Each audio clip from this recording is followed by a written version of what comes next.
Itinatago ito ng mga tubero sa inyo. Maglagay ng hose sa inidoro at mangyayari ang himala. Sa video na ito, ipapakita ko kung paano buksanin ang baradong inidoro ng simple at madali. Para dito, kailangan natin ng isang piraso ng hose. Ang hose na ito ay ginagamit para sa pagpasa ng kable sa loob ng pader ng bahay.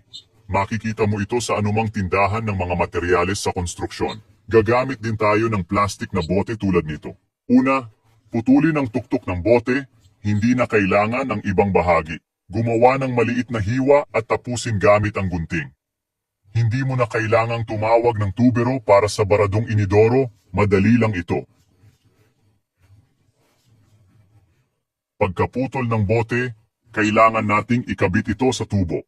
Para dito, gagamit ako ng duct tape. Matibay ito at mas lumalaban pa sa tubig. Alam mo ba na ang baradong inidoro ay karaniwang problema sa maraming tahanan? Nangyayari ito dahil sa iba't ibang dahilan, tulad ng naipong toilet paper, buhok, sabon, at iba pang bagay. Maraming tao ang gumagamit ng matapang na kemikal para tanggalin ang bara. Pero maaari itong makasira sa tubo. Kapag tapos na, gupitin ang kabilang dulo ng hose ng pahilis. Paano ko ito gagawin? Siguro curious ka na, no? Gusto mo bang malaman paano mag-unbara ng inidoro gamit ang hose at bote? Panoorin hanggang dulo para ituro ko sa'yo. Natutunan ko to sa tiyuhin ko sa probinsya, mahirap kasi humanap ng solusyon doon. Kaya nag-iisip sila ng matalinong paraan para tanggalin ang bara sa tubo. Ngayon, subukan natin ang paraan na to. Makikita mo kung gaano ito kadali. Ilagay lang ang pahilis na dulo ng hose sa loob ng inidoro. Aalisin nito ang ugat ng problema at tatanggalin ang bara sa tubo mismo. Kapag tapos na, magbuhos ng 4 kutsarang baking soda sa tubo.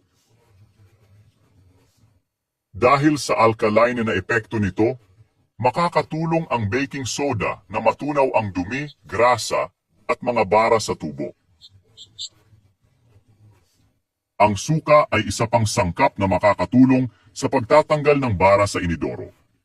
Maaari kang magdagdag ng sapat na dami ng suka sa baking soda para gumawa ng acidic na solusyon na bubula at magdudulot ng carbon dioxide, isang gas na lalabas bilang mga bula at magiging dahilan ng pressure na makakatulong sa pagtanggal ng bara sa tubo.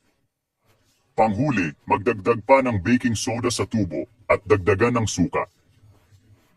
Makikita mo ang pagbula, senyales na gumagana ang timpla para tanggalin ang bara sa tubo.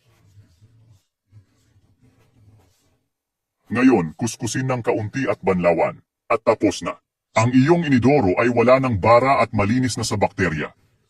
Dito na ako magpapaalam. Isang mahigpit na yakap. Ingat ka.